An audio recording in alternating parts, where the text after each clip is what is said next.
So another edition of the Heel to the Face podcast is here, and Brandon, I'm going to ask you this question. It seems a little too good to be true, a little too easy, but I'm going to ask you anyways. When was the first time The Undertaker wrestled a match in front of WWE television cameras? And I'll even say, it's not a trick question, it is as The Undertaker. When was that, and where was that? I would say 1990. I'll just go. Was it Survivor Series? I want to say you're tricking me. I think it might be in Syracuse. I'll give you the answer. The answer is he wrestled in Syracuse 2 days before the Survivor Series for an episode of Wrestling Challenge. The episode ended up airing about 2 weeks after the Survivor Series, but the match and his first ever speaking interview with Mean Gene Okerlund were filmed 2 nights prior to the Survivor Series, so the fans in Syracuse saw The Undertaker before he made his debut, and that was the first time television cameras were actually taping an Undertaker match before the Survivor Series. Now, if you want to see this match and the interview, uploaded it to the Heel to the Face YouTube channel, so go check that out. But as for this week's edition of the podcast, it starts right now. So silence your cell phones, hold your applause, and tune into the truth. Oh, you didn't know? Your ass better call somebody. Getting beat up by 9 guys at Syracuse, to me, there's not a whole lot of shame in. From the 315 to the world, this is the Heel to Face podcast. The cream of the crop! Wow, man, freaked out! Follow the show on Twitter and Instagram at Heel to the Face. I said, are you ready? From Armory Square in downtown Syracuse, New York, let's send it now to Brandon and Jared. Bad luck seems to be my middle name. They might as well tag me up with my buddies from Syracuse. Right now.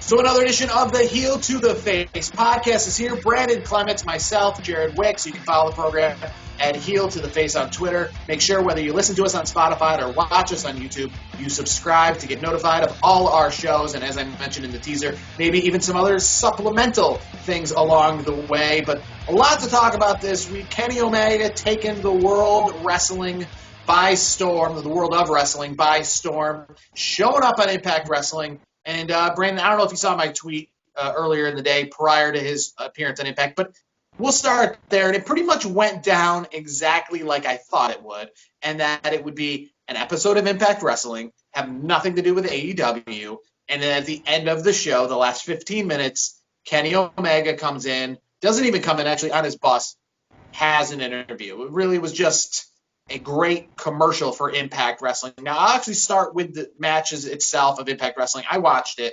And yeah, it got me. It got me baiting. It got me waiting. It did the whole thing. I feel like Fox used to do this back in the day, whether it be Celebrity Boxing or any of their, programs where I think Fox was the original clickbait of television, World's Wildest Police Chases, all this stuff, magician secrets revealed, where, you watch it and then every single segment is like, it's coming up. It's coming up. And, I'll actually equate it to the Mike Tyson fight from like 2 weeks ago. We're all there to watch the Tyson fight or the Manny Pacquiao-Mayweather fight. And they have all these prelims that we're just watching because they're a part of this bigger thing that we really just want to get to. And that's what Impact Wrestling was. It was these prelims leading to, like, when are you going to get to Kenny Omega? When are we going to get to this, what we actually tuned in for? We're not here to watch, Sami Callihan. We're not here to watch the women of Impact, whom I might say were awful. I don't mean disrespect to the women of Impact Wrestling, especially some of those who have been elsewhere, but that was a horrible women's match. I don't know if you caught it, but it just didn't put their best foot forward. I think Impact Wrestling did essentially put their best foot forward by kicking the show off with the Motor City Machine Guns versus the North. Those guys are probably some of the strongest that Impact have. Motor City Machine Guns are Impact veterans. They've been there since the beginning. So that's one way to put your best foot forward. But overall, I'll just get your impact of Kenny Omega on Impact Wrestling. I don't know if you also saw the Tony Khan, quote-unquote, commercial where he was joking about buying Impact Wrestling and all this other nonsense as he promoted AEW the following night. And your thoughts on Kenny Omega being on Impact this Tuesday night. So I'm actually going to take a step back with the Impact Wrestling. I did enjoy the Sami Callihan segment. I thought that was really good. I definitely wish he was in AEW or WWE. I think he's a step above everybody else. And Impact, that's just my take on it. I thought, he's good in the ring. I've always been a fan of his work. He's great on the mic. He has a good look about him. He's got a great gimmick. So I actually tuned into Impact, obviously to watch Kenny Omega. But when I was skimming through, because I have DVR at the house here, and I skimmed through and I'm like, oh, Sami Callihan. I paused it, rewind it, so I can watch right from the beginning, watch a little Sami Callihan. I did see clips of the women's match. I thought that was a dud, but overall, I mean, Sami Callihan was the best thing that I got to see on the program, except for Kenny Omega. I will say though, I thought it was interesting where they did it. They did it in an RV. They sat and they did an interview there. They did some subtle jabs at WWE, of course. You hear the whole Ambrose thing, and you also like talking about Josh Matthews. Stanford man. Yeah. Stanford, Stanford. They were talking crap about obviously WWE. I thought the segment was it was okay. I didn't think it, for me, maybe I set my expectations a little too high. It was okay for what it was. I mean, the only highlight of that whole conversation at the end there was they took I was gonna say Dean Ambrose, but they took Mox's plate off the title and they put Kenny Omega's. I mean, the rest of it was, you kind of heard it all over again on AEW. It was the same. It's like Callis there. He literally said that he pretty much cut the same promo on Impact as he did on AEW on Wednesday. So it was like watching it in rerun on Tuesday and Wednesday. So it kind of lost me there, to be honest with you. Yeah, and, I probably say the best part of all of that, and it kind of reminded me, too, I was thinking of watching this the whole time. Now, Access TV is one of those channels where even though Impact Wrestling isn't the most watched thing in the world, the programs that they air do not get, like blockbuster ratings, especially in the world of DVR, especially seeing a lot of them aren't really exclusive to Access.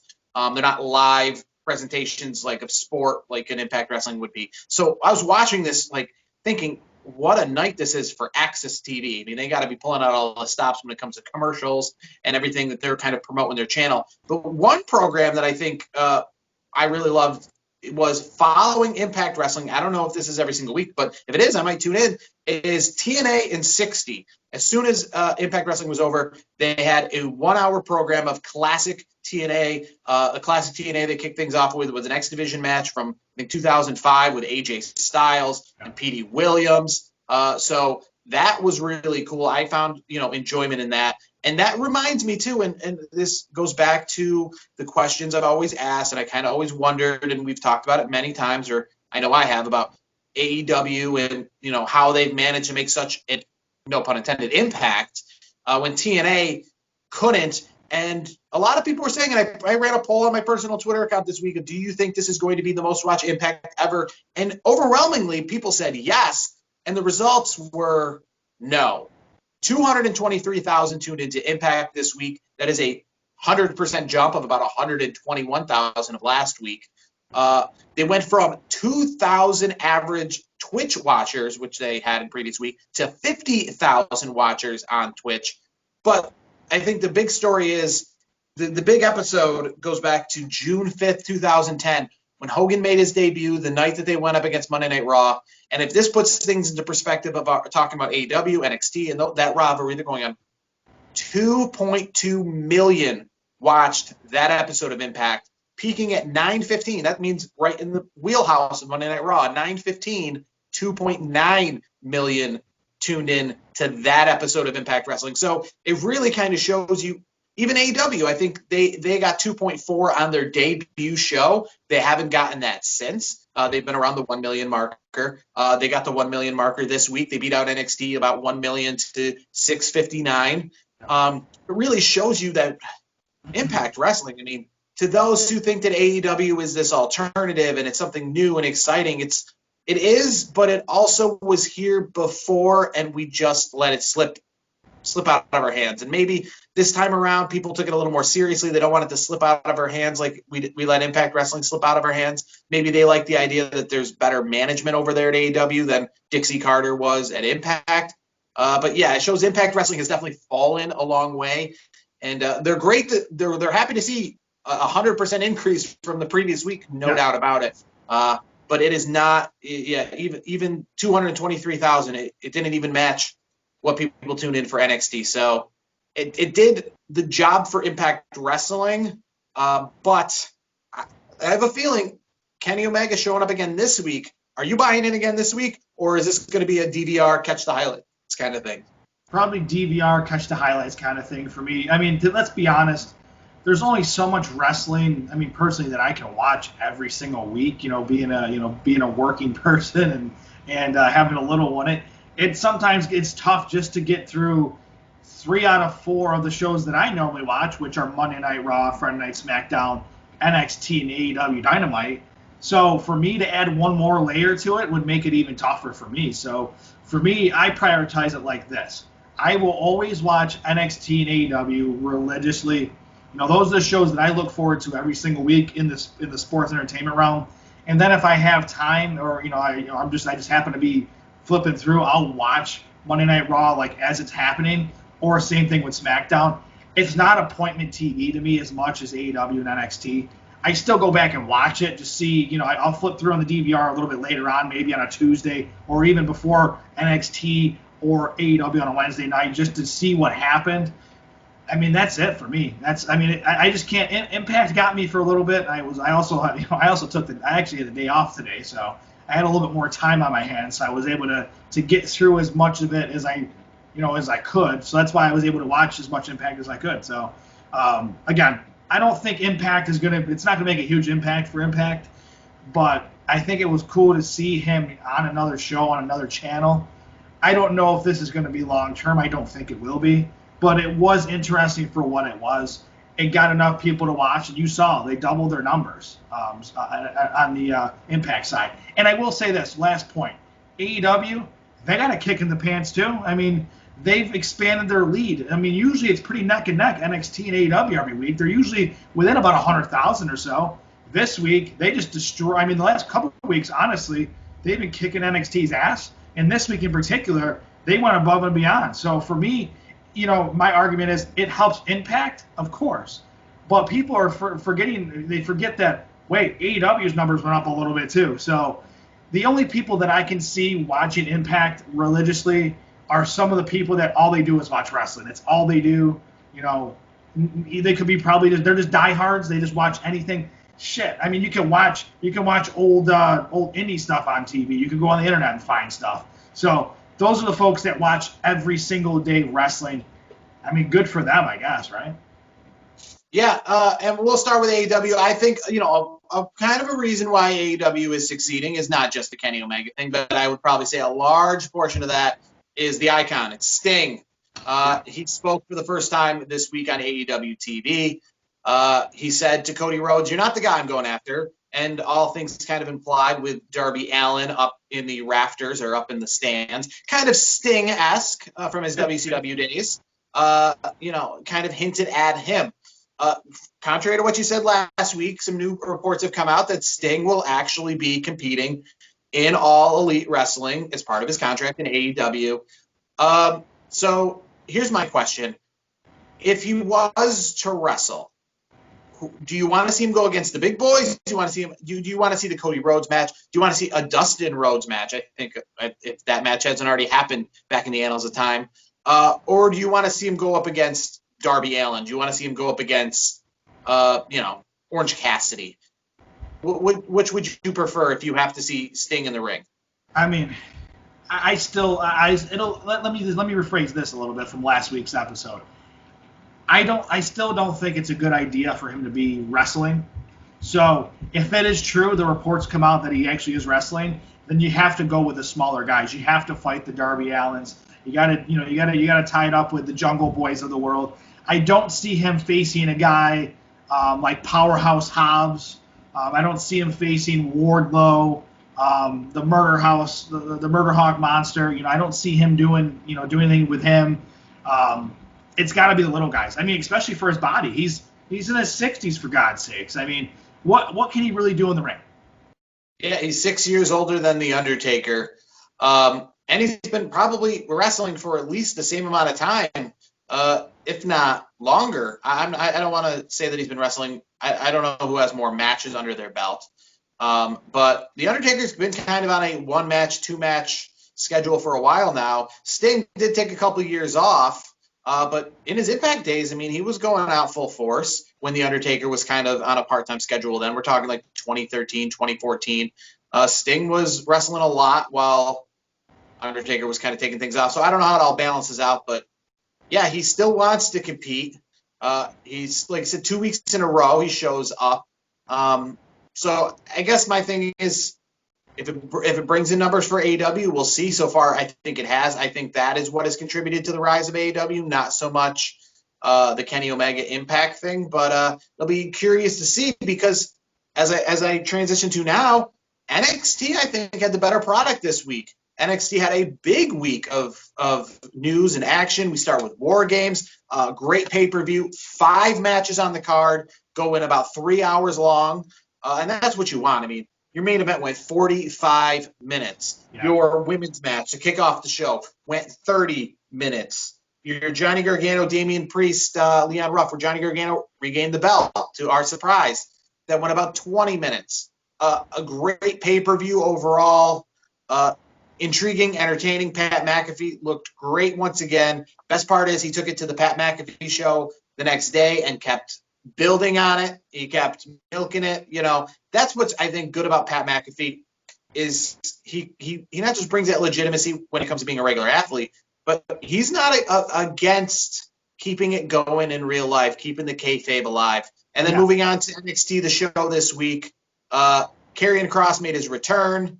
Looks like he's going to be going after Damian Priest. Damian Priest, Karrion Kross, Pete Dunne, Kyle O'Reilly, all talking about going after Finn for the championship, whom I think one of them will face him for the championship at New Year's Evil. Yeah, so overall, a great week. I think NXT actually beat AEW this week when it comes to action. What do you think? So, yeah, I will. Before I answer that, I want to take a step back to War Games. I thought that was a really good program. From start to finish, I was locked in. I told you it was appointment TV for me, and it certainly was. I watched it. I will say I was on a slight delay, but I did watch it. As quick. I got into it a few minutes late, but because they have all these vignettes and everything, they kind of give you the storyline before a matchup. I could fast forward through that. I did catch up to watch the main event live. And I got to tell you, Pat McAfee, I'm a huge fan of Pat's. I listen to his podcast every week. I try to watch it. I try to listen or watch every day. The guy's just entertaining. And now, bringing it, full circle as a wrestling fan, he goes to his show this week. He's got the brace on. He's doing his thing. And I'm like, Pat McAfee, you're killing the business. Not to steal it from the Young Bucks, but you are killing the business because, like you said, he's got this athlete, he's a professional athlete. He was in the NFL for years. He was a Pro Bowler in the NFL, all pro and all that. And he's killing it on Sunday night. I mean, Pat McAfee for me is must-see TV no matter what. I thought that match was pretty good. I was a little bit surprised by the finish. That was a little shocking for me. I really thought that they were going to win. I thought Pat and his crew were going to win. But nonetheless, a great match. Karrion Kross, he's back on Wednesday. This whole title picture looks great, and it's just in time for me to bring out the Balor Club shirt because everybody's going after Finn at this point. So it's good to see Finn back on TV. Overall, I mean, it's been a good couple days for I would say for War Games and NXT. I do think the matchup that I want to see first is I want to see Karrion Kross and Damian Priest. I want to see these gothic characters go after each other. I think it'd be a great matchup because they're both pretty good sized guys and they have a lot of power between the both of them. So I think that would be a lot of fun. The matchup that I want to see on the main event level with Finn Balor, I would probably have to go. I'd like to see Kyle O'Reilly again. I think that was a great match, and they even said that they had to cut the match short because of the injury or injuries. So for me, I want to see the full match without, hopefully not another injury because those things do happen, obviously, in the business. So for me, what I want to see is Kyle O'Reilly, Finn Balor facing off once again. I don't know who would win that match at this point because, I got to see how they build it. But I think that would be your matchup. And you could throw Pete Dunne in there as a triple threat because Pete Dunne, for me, is one of the best in the business right now. He's a lot of fun. He gives Pat McAfee, his crew, a little bit more legitimacy because here's the thing. As much as we like Oney Lorcan and Danny Burch, they've never been main event players. They've been kind of the low end of the card, so to speak, and that's not a diss to them whatsoever, because I've had so much respect for those guys for as long as they've been doing it, because they have a different style. They're like a brawling style.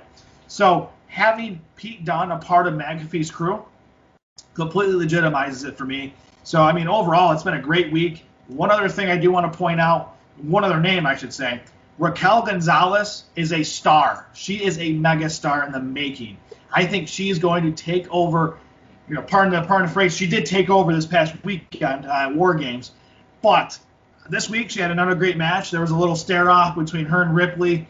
I'm telling you right now, if I had to hedge my bets on any female wrestler outside of maybe Io Shirai in NXT, I'm putting my money on Raquel Gonzalez. I am buying every single any stock I could buy in Raquel Gonzalez. I am buying. She has the whole package.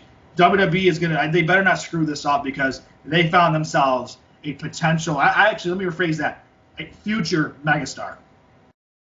So you're talking about triple threat match, and that makes me bring up the next point. And a triple threat match, I'm going to ask if you're curious to see. It is one that is being rumored as part of 3 matches so far on the too early to speculate Wrestlemania 37 card. Yes, we're in the middle of a pandemic. We don't know where Wrestlemania is going to be. We don't know who's going to be at Wrestlemania when it comes to a fan's perspective.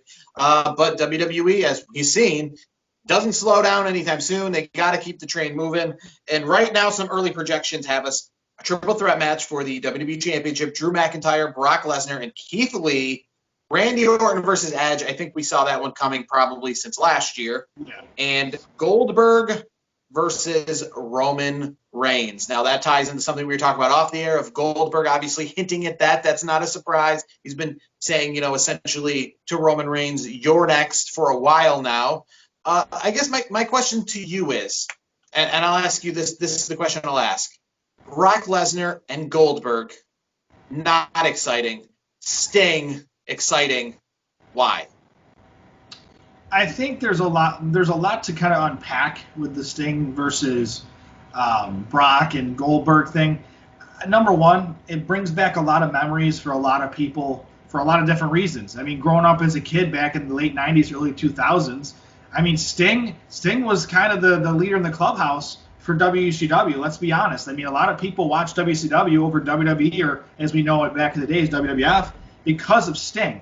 And, having it come full circle 20 years later that he's on TNT, it's to me, it was surreal. I thought, no joke, I got the goosebumps when I heard the music, and I'm like, okay, who's debuting? Because I honestly, usually I know these things because they get spoiled. But honestly, I didn't know for sure who it was going to be. And then you see the stinger, you see the name Sting on the Tron, and you're like, oh shoot, it's really happening. And then he walks out. As he's walking out, you get Tony Schiavone, doing the whole. And I'm not even going to try because I'll lose my voice. But he called it out like, Sting, and I'm like, man, oh man, this is cool. I just think it's different because we know what we've seen with Brock and Goldberg. People are just sick of Brock Lesnar. I know you're in the minority on that one. I think people are just sick of seeing Brock Lesnar. He's not a great, he's not great for the business, I don't think, as a champion. I think he's good for the box office side of it. If you keep him out of the title picture and have him have a big match, then I am okay with it. The same goes with Goldberg. I think people are just sick of it as well. Don't put titles on them. And here's the thing. Here's the most important thing. I don't see Sting becoming AEW champion. They didn't sell that at all. He literally is going after, potentially Darby Allin, who, yes, he's a TNT champion, but does that mean he's going to be the face of AEW? Absolutely not. He's just he's brought in. He's kind of an attraction. I don't see him wrestling very much. I still don't believe he's going to wrestle at all. I still don't believe it. I can't. For me, being in this, he's in his 60s now, and here's the thing: he stopped wrestling in WWE because of what? Injuries. So what does that tell you? WWE, the only thing I can think of at this point is Sting was like, well, I still want to wrestle. WWE's medical people, are being too strict with me. I want to wrestle, so maybe I'll go to AEW, because it made zero sense to me watching Sting do his Hall of Fame thing not too long back, saying this is the great place for me to to kind of ride off in the sunset. And I was there. Not so long later, and you know what? I'm not even mad about it because I think it's a wrestling thing. Wrestlers, they do this all the time. They retire, then they come back. They retire, then they come back. Shawn Michaels has done it. There's a long list. Ric Flair's done it. Hulk Hogan's done it. I mean, we could go all day. So, and here's the thing. We're going to get to the next part of this segment here. The Rock's probably going to do it too.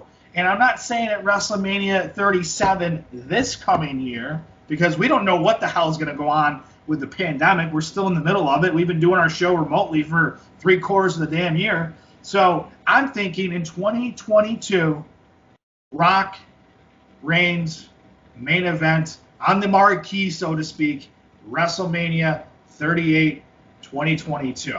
So just to go back really quick to your point about Sting, Goldberg, and Brock Lesnar, I think the difference is people like it because it brings you back to a different time, but also they're not going to force feed you that guy so much where, oh, here we go. Here, Stinger should not get a push. You can get the championship. So that's the difference for me, and I think a lot of people would agree with that. That's the issue I had with Goldberg last year, Brock Lesnar last year. And to be honest with you, yeah, I'm a fan of Brock Lesnar per se, but I agree with you 100%. They need to be out of the title pictures because, and even The Rock, when he is around, when he comes back, needs to be out of the title picture because it is too predictable. When Goldberg signs a contract to wrestle 3 times in a year, you know that they're not going to keep the belt on him for the duration of the year. So don't put the belt on him in his first scheduled contracted match of the year. If you know that his third contracted match of the year isn't going to be until October, well, then you don't think he's going to retain at his second contracted match of the year. You know he's going to lose it. He's going to disappear. That's why, to me, I can tell you this much. As a wrestling fan, one of the most exciting times for me as a wrestling fan, and as an adult, it's been very tough. There was a lot of times when I was a kid for WrestleMania 17 and 18, I had goosebumps watching at home. There was a lot of wrestling shows that I watched at home that I literally was as excited to watch at home as if I was sitting front row there. I couldn't give the cable companies my money fast enough. And one of those as an adult, which is one of the only times as an adult, was Rock versus Cena in Miami the first time around. That was one of those times where I was like, I really wish I was at this WrestleMania. I've been to WrestleMania before, but I would trade it to be here right now. Like, I can't wait to watch this. I'm not going to it, but I feel like just watching it, I'm willing to pay the price that you would to go to it because that's how excited I am. And part of the reason why I was excited was because there was no title on the line. The second year, I was at that WrestleMania. I was in person at that WrestleMania. I saw them with my own 2 eyes from the rafters, and I was less excited at WrestleMania 29 to be there than I was to watch WrestleMania 28 on television because WrestleMania 29's ending was scripted.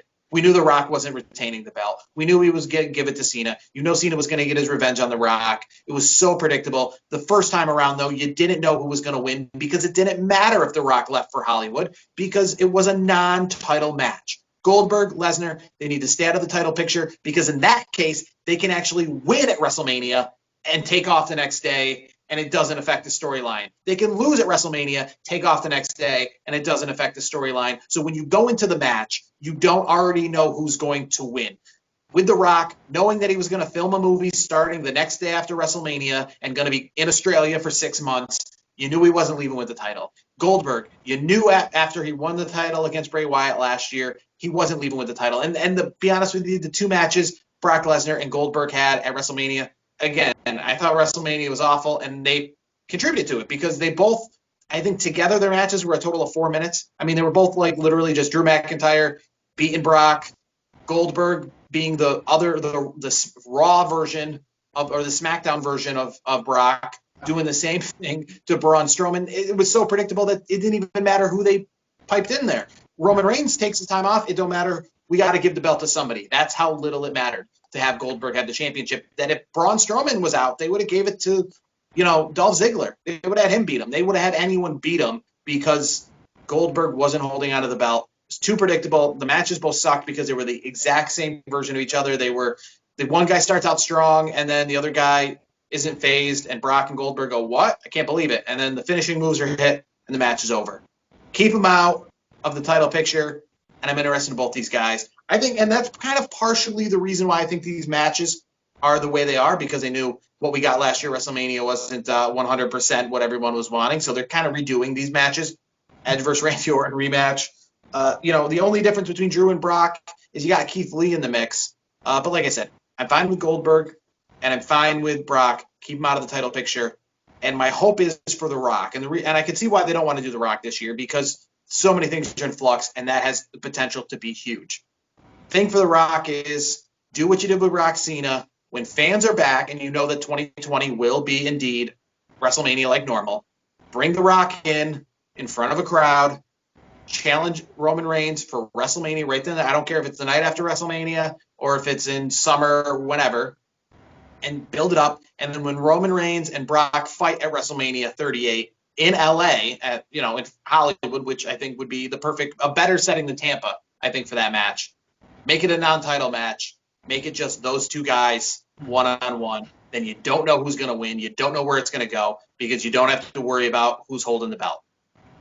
No, I agree with you. I think that's the way to do it. If you keep some of these big names out of the title picture, and this, I guess the way the match ends is not like it's not already set up. It's kind of still in doubt to a lot of people. I think that's where you can make your money. So I think we both agree on that. Now going from big names to bigger wrestlers in the aspect of some of the I would consider more of the super heavyweights of today's age. You got Otis.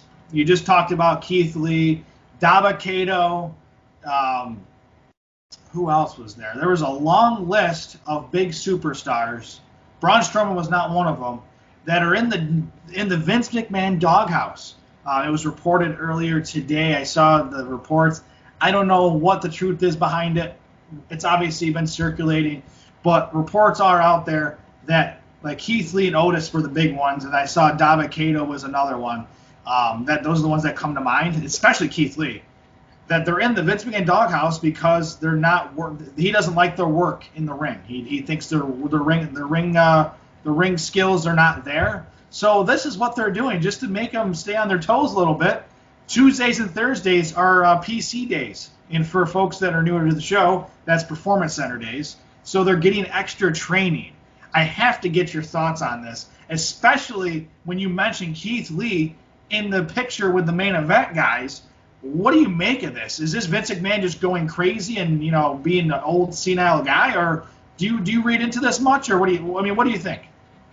Yeah, I guess my thing is his work hasn't really changed. The only thing that ever changes when you get called up is how you write for him. So his actual in-ring work, I don't think has changed. I agree. So I guess my question is, if you had these issues, they shouldn't be current issues. I don't feel I've seen any of these guys do anything differently more recently than I have ever in their careers in the last year. When you were promoting him, when you were giving Otis Money in the Bank, when you were giving Keith Lee the spot on Monday Night Raw. So I guess I'm kind of confused. If it's bad booking, that's on you. If it's the wrestling, I don't think – I will say that it doesn't hurt. I will say that I wouldn't necessarily say going back to the PC is the doghouse. And the reason I say that is because you can tell that if they want to work them harder or train them more, that they're showing that they have an investment here and that they want their investment to pan out. If you're in the police department and you're not panning out, they just fire you if they don't care about you. But if they care about you and they want you to pan out, they give you a couple tries. Look at it with Stone Cold Steve Austin. Look at all the stuff that he did. And they kept opening the door for him to come back because they wanted him to come back. Other people that did the same thing, Ultimate Warrior, they believed that he was such a draw that they let him run all over the place.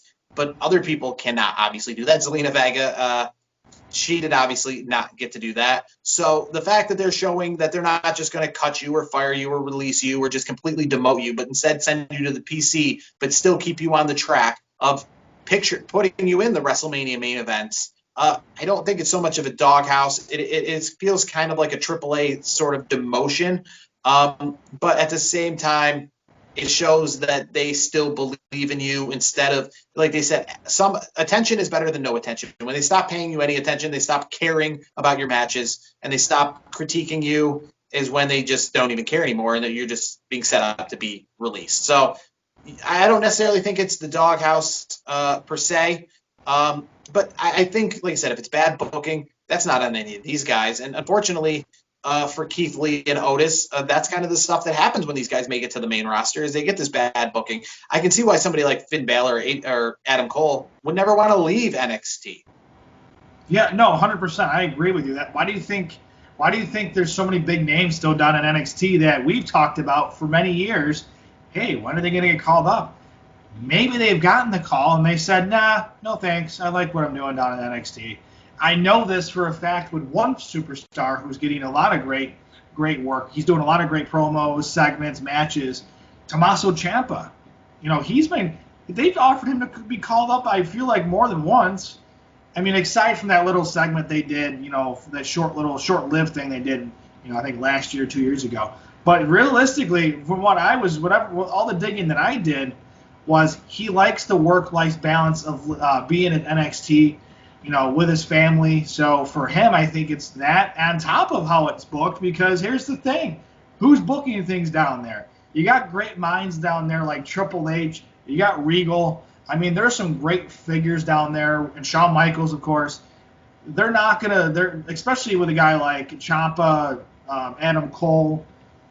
I mean, can you blame them for not wanting to get called up? I mean, at this point, yes, there's no fans. We get that part of it.